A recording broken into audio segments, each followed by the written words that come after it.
Hello friends, welcome back to another video tutorial of Sah classes. आज की इस video में हम बात कर रहे होंगे all important diagrams of class 12। आपके जितने भी क्लास 12th में इंपॉर्टेंट डायग्राम है जो ना केवल नीट बल्कि आपके क्लास 12th में भी इंपॉर्टेंट होने वाला है।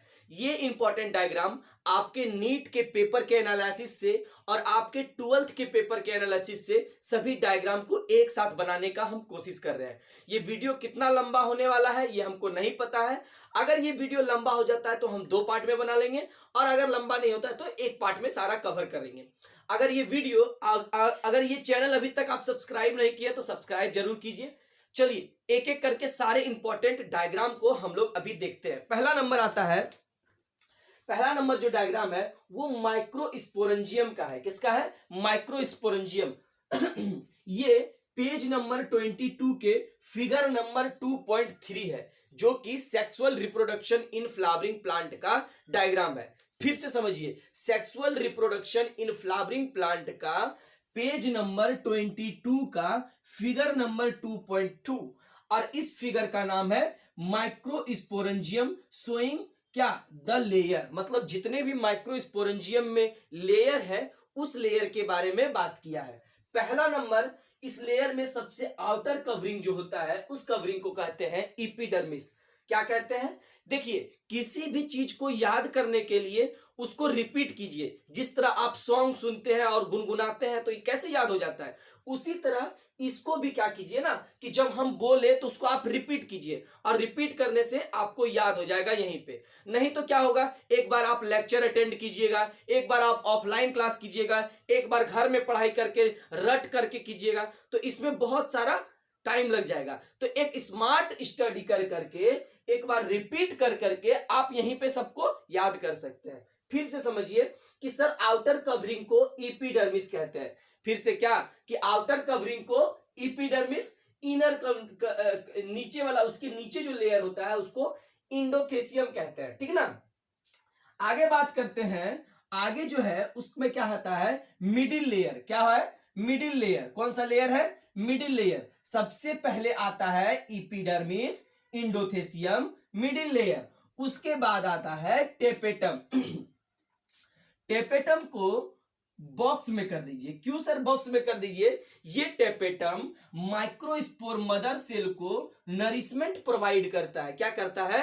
नरिशमेंट प्रोवाइड करता है। फिर से समझिए बात को कि सर बाहरी लेयर को एपिडर्मिस, उसके बाद इंडोथेसियम, उसके बाद मिडिल लेयर, उसके बाद टेपेटम, उसके बाद माइक्रोस्पोर मदर सेल। याद हुआ ना? नहीं याद हुआ तो फिर से एक बार रिपीट कीजिए, वीडियो को बैक कीजिए, फिर से रिपीट कीजिए। Epidermis, endothecium, middle layer, tapetum. Epidermis, endothecium, middle layer, tapetum और लास्ट में जो लेयर होता है जहां पे माइक्रोस्पोर मदर सेल पाया जाता है। ये डायग्राम हुआ 2.3 पेज नंबर 22 एनसीईआरटी का। उसके बाद सेकेंड नंबर आते हैं 23 में ही एक और डायग्राम, सॉरी पेज नंबर 22 को था और ये पेज नंबर 23 में आते हैं जिसमें पोलन ग्रेन का डायग्राम का बारे में बात किया है। उस पोलन ग्रेन में 2 सेल होता है। आप तो जानते हैं पोलन ग्रेन में 2 सेल होता है। अगर नहीं जानते हैं तो लेक्चर कहीं भी आप पढ़ रहे हैं तो अभी मैं वीडियो इस पे नहीं बनाया हूं। रेगुलरली कोशिश करूंगा वीडियो इस पर बनाने का। पहले इंपॉर्टेंट चीज आप लोग अगर नहीं किए तो इंपॉर्टेंट चीज कीजिए। ठीक है ना? सबसे पहले आते हैं कि सर पोलन ग्रेन में 2 सेल होता है। सबसे पहला सेल को कहता है वेजिटेटिव सेल और दूसरा सेल को कहता है जेनरेटिव सेल। यहीं से पता चल रहा है कि ऊपर वाला वेजिटेटिव सेल, नीचे वाला generative cell. Vegetative cell big होता है, देखने से ही पता चल रहा है वेजिटेटिव सेल बिग होता है और जेनरेटिव सेल क्या होता है? स्मॉल होता है। जेनरेटिव सेल स्मॉल होता है। बाहरी लेयर जो रेड कलर से बना हुआ है उसको एक्साइन कहते हैं और अंदर वाला लेयर को इंटाइन कहते हैं। बहुत बड़ा चीज नहीं है, एकदम आराम से याद हो जाएगा। देखिए एक्स का मतलब क्या होता है? एक्स आप जो समझ रहे हो वो वाला एक्स नहीं है। ठीक ना? देखिए वेजिटेटिव सेल बड़ा सेल, उसके बाद एक्साइन, इंटाइन और जेनरेटिव सेल। समझ में यहां तक बात आ गया? अब समझिए ये हो गया फिगर नंबर कितना? 2.5 sexual reproduction in flowering plant, जिसमें पेज नंबर 23 का बात कर रहा है। नेक्स्ट हम लोग का आते हैं पेज नंबर 24। इसको आप जितना स्टार लगाना चाहते हैं स्टार लगा दीजिए। अब स्टार लगा के कॉपी मत भर दीजिएगा, कहिएगा मास्टर जी बोले थे कॉपी भर देने स्टार लगा के। बस ये समझने का कोशिश है कि ये जो इंपॉर्टेंट डायग्राम है ये बहुत इंपॉर्टेंट है, और इसमें भी आई जितना भी लिखना है लिख दीजिए, very very very important. Next sir page number कितना है इसका? पेज नंबर 24 है और फिगर नंबर 2.7 है। सर कौन सा फिगर है ये क्या फिगर कह रहा है? हम लोग तो पढ़े नहीं पढ़े हैं सरकार। कब पढ़िएगा? अगर अब नहीं पढ़ाई स्टार्ट किए हैं तो कब पढ़िएगा? आपके पास मात्र 7 मंथ बचा हुआ है। 7th मंथ में फिर आपको रिवाइज भी करना है, क्लास 12th भी, क्लास 11th भी, क्योंकि आपको नीट भी देना है। तो क्लास 11th क्लास 12 फिर होल सिलेबस को एक साथ करके रिवाइज देना है, टेस्ट सीरीज देना है। तो अब नहीं पढ़िएगा तो कब पढ़िएगा? पढ़ाई स्टार्ट कीजिए अभी भी। समझिए एनाट्रोपस ओव्यूल में हम लोग सबसे पहले बात करते हैं ये फ्यूनिकिल्स का। सर फ्यूनिकिल्स आप 2 नंबर में लिखे हैं और बोलते हैं फ्यूनिकिल्स को 1 नंबर में पढ़िए। वो लिखने का डिस्टरबेंस है, कोई दिक्कत नहीं है। फ्यूनिकिल्स में हम लोग सबसे पहला जो ओपनिंग होता है इस ओपनिंग को कहते हैं फ्यूनिकिल्स। फ्यूनिकिल्स मतलब पहला ओपनिंग, ठीक ना। अब यहां पे आते हैं ये जो इंटीग्यूमेंट है या फिर कहिए ये जो माइक्रोपाइल है, माइक्रोपाइल या फिर इंटीग्यूमेंट, ये जो फ्यूनिकिल से जुटा हुआ रहता है इस जुटा हुआ पार्ट को कहते हैं हाइलम। ये एक जंक्शन है। क्या है? एक जंक्शन है जहां पे यहां से माइक्रोपाइल या फिर इनर इंटीग्यूमेंट और क्या फ्यूनिकिल्स एक साथ मिलता है। समझ में आ गया? फिर से समझिए, फ्यूनिकिल्स फिर हाइलम। उसके बाद याद रखिए कि ये जो ओपनिंग है इसको माइक्रोपाइल कहते हैं। क्या कहते हैं इसको? माइक्रोपाइल कहते हैं।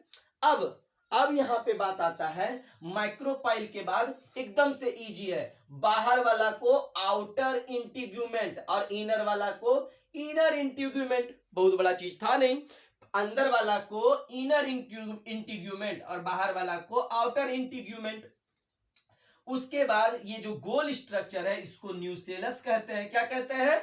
न्यूसेलस कहते हैं। फिर से समझिए, बाहर वाला को आउटर, अंदर वाला को इनर। सर आउटर इनर क्या? आउटर इंटीग्यूमेंट और इनर वाला को इनर इंटीग्यूमेंट। उसके बाद हम बात करते हैं न्यूसेलस की। क्या किसका बात करते हैं? न्यूसेलस का। उसके बाद उस न्यूसेलस के अंदर आता है एम्ब्रायोसैक। क्या आता है? एम्ब्रायोसैक। फिर से एक बार रिपीट कर देते हैं हम ये डायग्राम को। सबसे पहले funicles, hilum, micropyle, outer integument, inner integument, nucellus, embryo sac. ये फिगर है एनाट्रोपस ओव्यूल का। किसका है? एनाट्रोपस ओव्यूल का। ओव्यूल जनरली 6 तरह से होता है। कितना तरह से होता है? 6 तरह से होता है। अब 6 तरह टाइप का जो ओव्यूल्स है हमको उतना नहीं पढ़ना है, हमको पढ़ना है सिर्फ एनाट्रोपस ओव्यूल। यहां तक बात समझ में आया?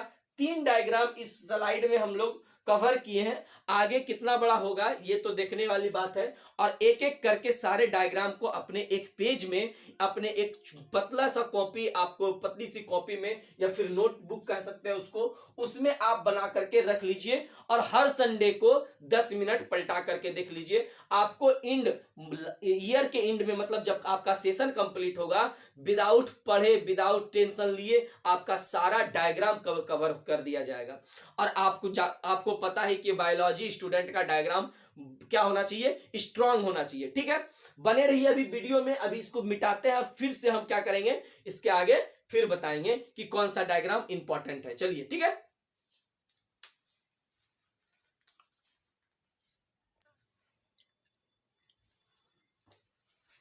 चलिए अब देखिए नेक्स्ट क्या है हम लोग का। नेक्स्ट है पेज नंबर 26। कितना नंबर? Page number 26। एक मिनट,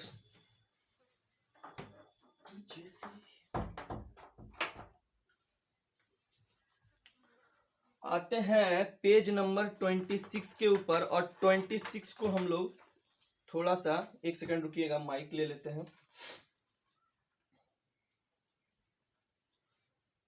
हाँ, पेज नंबर 26 के, पेज नंबर 26 में हम लोग देख रहे हैं कि फिगर नंबर 2.8। ये जो फिगर है आपका, देखिए पेज नंबर 26 में ये जो फिगर है ये फिगर बहुत ज्यादा है, देखिए 1 2 3 4 5 6 बहुत सारा है। इतना सारा फिगर का इंपॉर्टेंट नहीं है, ये 2 फिगर का इंपॉर्टेंट है। क्या इंपॉर्टेंस है इसमें कि सर एक में बोल रहा है 8 सेल न्यूक्लियस, बताइए 8 सेल न्यूक्लियस, क्या लिखा है 8 न्यूक्लिएटेड, मतलब सेल कितना है 7 और न्यूक्लियस उसमें कितना है 8।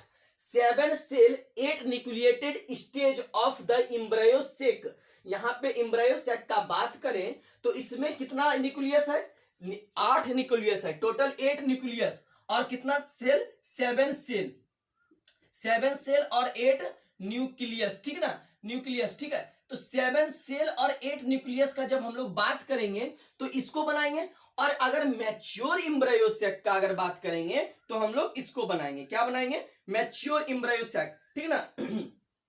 तो मैच्योर एम्ब्रायो सेक में ये हो गया। अब देखिए इसमें सिनर्जिड ऊपर में है और इसमें क्या है सिनर्जिड नीचे में, ये पलट के हम लोग बनाते हैं, ठीक है ना। ये एनसीईआरटी बुक या कोई भी बुक का अगर बात करें सभी बुक में इसको पलट के दिखाया गया है। सबसे पहले आते हैं फिगर नंबर, ये फिगर नंबर 2.8 का B number portion. B number में कह रहा है कि ऊपर में जो तीन सेल दिख रहा है आपको, जनरली ये 3 सेल अलग अलग है। 2 साइड वाला क्या है सिनर्जिड है, देखिए 2 साइड वाला सिनर्जिड है और बीच वाला एक सेल।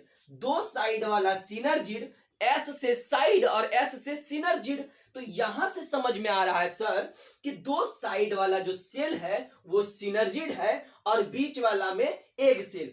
2 साइड वाला सिनर्जिड और बीच में एक सेल, और ये जो बीच का पोर्शन है इसको सेंट्रल सेल कहते हैं। सॉरी, इसको कौन सा सेल कहें सेंट्रल सेल कहें। अब इस सेंट्रल सेल में क्या हुआ, इस सेंट्रल सेल में 2 पोलर न्यूक्लियाई है। कितना पोलर न्यूक्लियाई है 2 पोलर न्यूक्लियाई, इसीलिए यहां पे 8 सेल स्टेज हो जाता, सॉरी 8 न्यूक्लियस हो जाता है।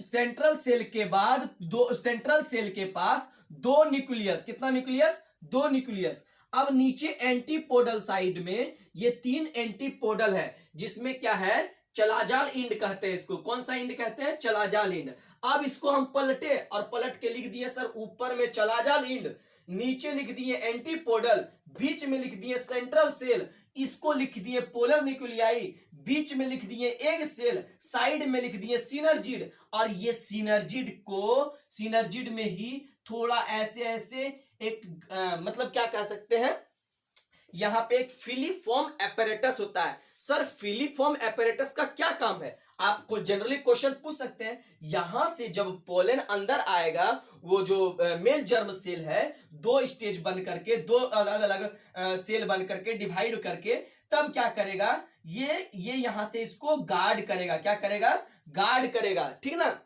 जिसको पोलन ट्यूब कहते हैं। तो पोलन ट्यूब का एंट्री यहीं से होता है। अब ये पोलन ट्यूब को गार्ड कौन करेगा सिनर्जिड करेगा, और इस इंड को कहते हैं माइक्रोपाइलर इंड। हम लोग ओव्यूल देखे थे ना ओनाइट्रोपस ओव्यूल में, ऐसे ये क्या था यहाँ पे ऐसे और यहाँ पे ऐसे फिर ऐसे फिर यहाँ पे ऐसे, ये जो पार्ट था ये पार्ट को क्या बोल रहे थे, इस पार्ट को बोल रहे थे माइक्रोपाइलर इंड। ये माइक्रोपाइलर इंड था, माइक्रोपाइलर था। अब ये माइक्रोपाइलर को ये सब हटा दिए, इसको सबको हटा दिए और सिर्फ ये बच गया मेरा। ये जब बच गया इसको क्या बोले थे एम्ब्रायोसेक, और यहां भी एम्ब्रायोसेक बनाए, यहां भी एम्ब्रायोसेक बनाए। एम्ब्रायोसेक अभी 7 सेल और 8 न्यूक्लियस स्टेज में है, और यहां पे क्या दिखा रहे हैं एक मैच्योर एम्ब्रायोसेक का, जिसमें हम लोग बात कर रहे हैं उल्टा करके। इस इधर माइक्रोपाइलर इंड था, माइक्रोपाइलर इंड को पलट दिए, क्या किए माइक्रोपाइलर इंड को पलट दिए, और उधर हो गया चलाजाल इंड। अब माइक्रोपाइलर क्या हो गया चल गया, कहां चल गया सर, तो उल्टा होके चल गया। कहां चल गया, तो कहीं नहीं गया, यही बॉर्डर पर है। तो माइक्रोपाइलर इंड चलाजाल इंड हो गया, इधर माइक्रोपाइलर इंड हो गया, इधर चलाजाल इंड हो गया। अब माइक्रोपाइलर इंड के यहां पे माइक्रोपाइलर इंड के साइड में ही फिलीफॉर्म एपैरेटस होता है। तो यहां से याद रख सकते हैं FILM फिल्म। तो फिल्म से याद आ जाएगा आपको कि फिलीफॉर्म एपैरेटस सर कहां पे है माइक्रोपाइलर इंड में, FILM फिल्म। फिल्म से याद रहेगा कि सर माइक्रोपाइलर इंड कहां है, माइक्रोपाइलर इंड के साइड ही क्या है फिलीफॉर्म एपैरेटस। और सर फिलीफॉर्म एपैरेटस वही ना होगा जहां सिनर्जिड होगा।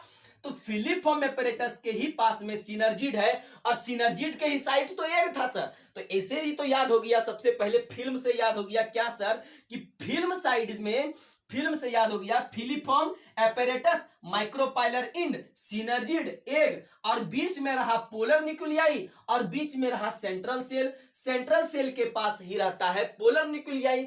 अब आगे आ जाता है चलाजाल इंड। चलाजाल इंड कहां चल गया, पलट गया, तो चलाजाल इंड कह दिए। और उस कोई भी पलट जाता है तो नहीं जानते हैं, पलट आदमी पलटता है तो चले गया कैसे बोलते हैं यार, चले गया वो पलट गया, उसी तरह ये चले गया पलट गया, इसीलिए इसका नाम चलाजाल इंड लिख दिए। अब इसी साइड रहता है एंटीपोडल। क्या रहता है, एंटीपोडल। आपसे पूछेंगे टीचर, आपसे कोई भी आपके सीनियर या फिर कोई पूछेंगे आपसे कि भैया बताओ तुम कि ये जो एम्ब्रायोसेक है इसमें 8 न्यूक्लियस कहां कहां है, बताओ तो। आप नहीं गिनवा दीजिएगा यहां से कि 3 गो एंटीपोडल में और 3 गो सिनर्जिड साइड में, सॉरी 2 गो सिनर्जिड साइड में और 1 गो एग का और 2 गो सेंट्रल सेल का। फिर से समझिए, 3 गो इधर किधर माइक्रोपाइलर इंड में, और 3 गो कहां, 3 गो हो जाएगा चलाजाल इंड में, 3 गो चलाजाल इंड में। यहाँ 3 लिख दीजिए, अरे यार 3 लिखिए, ठीक है। फिर से एक बार 3 लिख दिए सर, और यहां भी चलाजाल इंड में 3 लिख दिए। 3 3 6 हो गया, समझ में आ रहा है ना। अब 3 3 यहाँ 6 हो गया, एक यहाँ पे 2 हो गया, 6 2 8 हो गया, ठीक है, ठीक है, समझ में आ गया। 3 3 6 2 8 हो गया, एक सेल, ठीक है। तो एक सेल यहाँ पे सेल के पास क्या हो गया, 2 न्यूक्लियस और 3 8 न्यूक्लियस हो गया। यहाँ पे 3 माइक्रोपाइलर इंड में हुआ जी, कहां पे देखिए, 2 फिलिप सिनर्जिड के पास और एक कहां पे, यहाँ पे। तो इसको टोटल को हम 3 लिखे, इसको टोटल को हम लोग 3 लिखे, और ये 3 यहाँ पे टोटल 3, और यहाँ 2 और यहाँ 3, तो 3 3 6 2 8 हुआ ना। तो यहां से आप गिरा दीजिएगा कि 3 एंटीपोडल में और 3 चलाजाल में और 2 सेंट्रल में। समझ में आया, 3 एंटीपोडल में, 3 चलाजाल में और 2 सेंट्रल सेल में। यहां तक बात समझ में आया। ये फिगर नंबर कितना है, 2.8 का सी, ये 2.8 का बी था, ये 2.8 का सी। पेज नंबर सेम है, याद रखिएगा।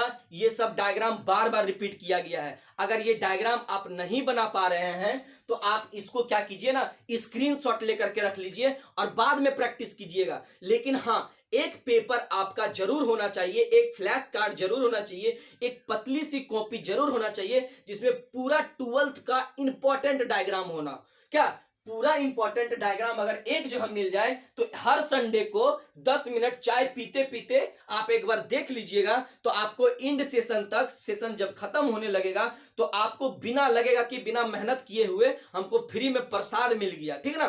तो ये प्रसाद ही है, अच्छा से याद रखिएगा। इसको मिटाते हैं, फिर से एक बार देखते हैं कि कहां से और क्या क्या इंपॉर्टेंट है, ठीक ना। चलिए अब देखिए, नेक्स्ट जो हम लोग का डायग्राम है वो पेज नंबर 32 से है। कितना नंबर से है, पेज नंबर 32, एनसीईआरटी का क्लास 12th का। बार बार आपको बताने का जरूरत नहीं है, लेकिन एक बात आपको बताने का जरूरत है कि चैनल को सब्सक्राइब कीजिए, ठीक है ना। चैनल को सब्सक्राइब कीजिएगा तो थोड़ा मोटिवेशन मिलता है कि हाँ भैया चैनल सब्सक्राइब हो रहा है, लोग देख रहे हैं। और अगर आप देख रहे हैं तो सच में चैनल को आपको सब्सक्राइब करना ही चाहिए। चलिए बात करते हैं हम लोग क्या, lateral section of flowering plant. Lateral section क्या होता है, कोई भी अगर मान लेते हैं एक डब्बा है मेरे पास, देखिए इस डब्बा को क्या करेंगे, ये गोल डब्बा है, इसको अगर बीच से काट देंगे, ये जो दाग है रखा हुआ, ये जो इन्वेशन है, इसको अगर इससे बीच से काट दें तो कुछ ये अंदर वाला पार्ट दिखेगा, ये अंदर वाला पार्ट दिखेगा, इसी पार्ट को लेटरल सेक्शन कहते हैं। इसी तरह का कटिंग को हम लोग लेटरल सेक्शन कहते हैं। अब यहां बात करते हैं कि लेटरल सेक्शन में हम लोग किसके बारे में बात कर रहे हैं, पोलन ट्यूब के बारे में बात कर रहे हैं। कि सर पोलन ट्यूब, सर आप बता रहे हैं फ्लावरिंग प्लांट के बारे में, और फ्लावर तो फीमेल रिप्रोडक्टिव पार्ट होता है, और फीमेल रिप्रोडक्टिव पार्ट में आपको पोलन ट्यूब कहां से दिख गया सर। तो यहां से आप बात करिए, देखिए समझिए बात को, ये है स्टिग्मा, ये है स्टाइल और ये है ओवरी। अब स्टिग्मा पर क्या आया, स्टिग्मा पर पोलन ग्रेन ना आएगा, तो पोलन ग्रेन क्या बनाएगा, पोलन ट्यूब बनाएगा।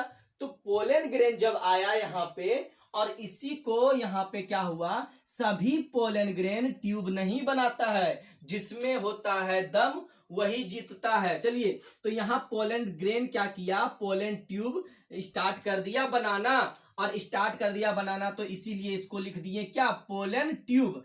पोलन ट्यूब के बाद ये आते हैं लास्ट में इम्ब्रायोसेक। जो पिछले डायग्राम में हम देखे थे कि एंटीपोडल होता है, चलाजाल होता है, एंटीपोडल होता है, चलाजाल होता है, या फिर यहाँ पे बात कीजिए जो जो यहाँ लिखे हैं उसी के बारे में बात करते हैं।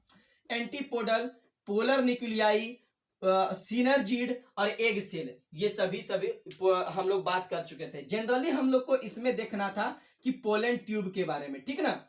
ये बहुत ज्यादा इंपॉर्टेंट डायग्राम नहीं है, लेकिन आपके एनसीईआरटी में डायग्राम दिया है तो भैया आपको याद करना पड़ेगा, ठीक ना। नेक्स्ट आते हैं page number 32, page number 35, page number 35, जिसमें हम लोग फिगर नंबर 2.14 का बात करेंगे, जिसमें हम लोग टिपिकल डाइकॉट एम्ब्रियो का बात करेंगे। डाइकॉट एम्ब्रियो में हम लोग बात करेंगे सबसे पहले प्लम्यूल का। किसका? प्लम्यूल का, ठीक ना। सर प्लम्यूल क्या बनाता है? प्लम्यूल सूट बनाता है। क्या बनाता है? प्लम्यूल सूट बनाता है और रेडिकल रूट बनाता है। रेडिकल रूट बनाता है।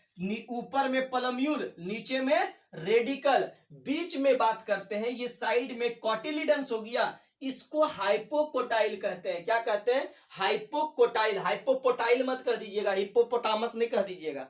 हिप्पोपोटामस यहाँ नहीं है, हिप्पोपोटामस जैसा लग रहा है ऐसे करके देखने, उससे नहीं समझिएगा। ये है हाइपोकोटाइल। हाइपोकोटाइल के बाद नीचे आते हैं रेडिकल और नीचे आते हैं उसके रेडिकल में जब रूट बनेगा तो रूट का कैप पहले से बना हुआ रहता है, उसको रूट कैप कहते हैं। फिर से समझिए, प्लम्यूल, प्लम्यूल के बाद क्या बनाएंगे? कॉटिलिडन्स, कॉटिलिडन्स के बाद क्या बनाएंगे हम लोग? हाइपोकोटाइल, हाइपोकोटाइल के बाद बनाएंगे रेडिकल, रेडिकल के बाद बनाएंगे रूट कैप। देखिए वीडियो थोड़ा लंबा हो रहा है, लेकिन फिर भी हम एक डायग्राम और कोशिश करेंगे इसमें बनाने का। एक डायग्राम जिसमें हम लोग, ये डाइकॉट का था, हम लोग ये मोनोकॉट का भी डायग्राम बनाने का कोशिश करते हैं, ठीक ना। मोनोकॉट का डायग्राम जरा सा देख लीजिए, इसको मिटाते हैं उसके बाद हम बनाते हैं, ठीक ना।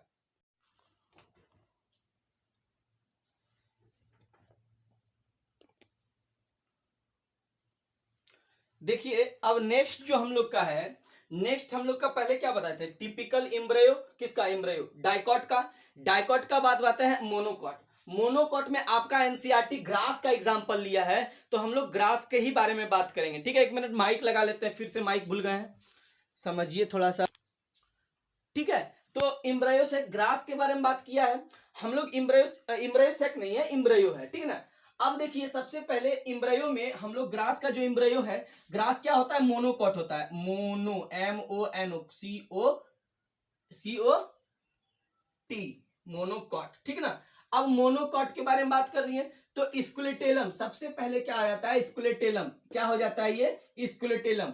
उसके बाद आता है कोलेप्टाइल। क्या आता है? कोलेप्टाइल, ठीक ना। उसके बाद नीचे आ जाता है उसका सूट एपिकल। क्या है ये? Suit apical. देखिए यहाँ पे ऐसे ऐसे डायग्राम है, ये सूट एपिकल का काम करता है, ये सूट बनाता है। उसके बाद आता है ईपी ब्लास्ट। ये जो पार्ट है ये ईपी ब्लास्ट है। क्या है ये? ईपी ब्लास्ट है। उसके बाद नीचे रेडिकल, रूट कैप, और रूट कैप के बाद आता है एक नया डायग्राम जिसको नाम देते हैं हम लोग कोलियोराइजा। फिर से एक बार रिपीट करते हैं, क्या सर? ये मोनोकोटिलिडन्स का है, जो कि पेज नंबर कितना है? Page number 35, page number 35, figure number 2.14 का बी, 2.14 का बी, और फिगर नंबर, पेज नंबर 35 का फिगर नंबर 2.14 का फिगर नंबर ए, ठीक है ना। ये अब समझिए बात को, यहां पे क्या कि सर एम्ब्रियो किसका बना रहे हैं? मोनोकॉट का। मोनोकॉट का एम्ब्रियो में ये जो पार्ट है, थोड़ा बड़ा पार्ट बना दीजिए तब अच्छा लगेगा देखने में, ठीक है। एम्ब्रियो का ये जो पार्ट है, ये पार्ट कौन सा हो गया? ये पार्ट हो गया स्कुलेटेलम। क्या हो गया ये? स्कुलेटेलम, ठीक ना। अब नेक्स्ट आते हैं, इसको कहते हैं कोलेप्टाइल। क्या कहते हैं इसको? कोलेप्टाइल। उसके बाद आता है shoot apical, epiblast, radicle, root cap और कोलियोराइजा। फिर से एक बार रिपीट करते हैं, स्कुलेटेलम, कोलेप्टाइल, सूट एपिकल या फिर shoot apex, epiblast, radicle, root cap, coleorhiza. बार बार आप भी रिपीट कीजिए, वीडियो को पॉज करके अच्छे से लिखिए। इस वीडियो में हम इतना ही बना रहे हैं क्योंकि ये वीडियो बहुत लेंदी हो रहा है। ये फर्स्ट चैप्टर, मतलब फर्स्ट चैप्टर नहीं है, एनसीईआरटी का सेकंड चैप्टर है। फर्स्ट चैप्टर इस आधार पे कह रहे हैं क्योंकि इस चैप्टर में मैक्सिमम जो पोर्शन है वो उसका डायग्राम का हम लोग कवर किए, और इस डायग्राम में ये सब डायग्राम आप किसी भी हालत में किसी भी तरह करके आप अपने कॉपी में बनाइए। आपको देखिएगा एंड के मतलब सेशन जब लास्ट होगा तो आपको विदाउट मेहनत, मतलब मेहनत बिना किए आपको चीज याद रहेगा, ठीक ना। अगर आपको अभी भी इस चैनल को सब्सक्राइब नहीं किए हैं तो चैनल को सब्सक्राइब कीजिए। मिलते हैं नेक्स्ट वीडियो में इसी टॉपिक पर लेकर के कि इंपॉर्टेंट डायग्राम और क्या है, ठीक है। तब तक के लिए आप अपने फ्रेंड को भी इसको शेयर कीजिए और नोट्स बनाइए। तब तक के लिए जय हिंद।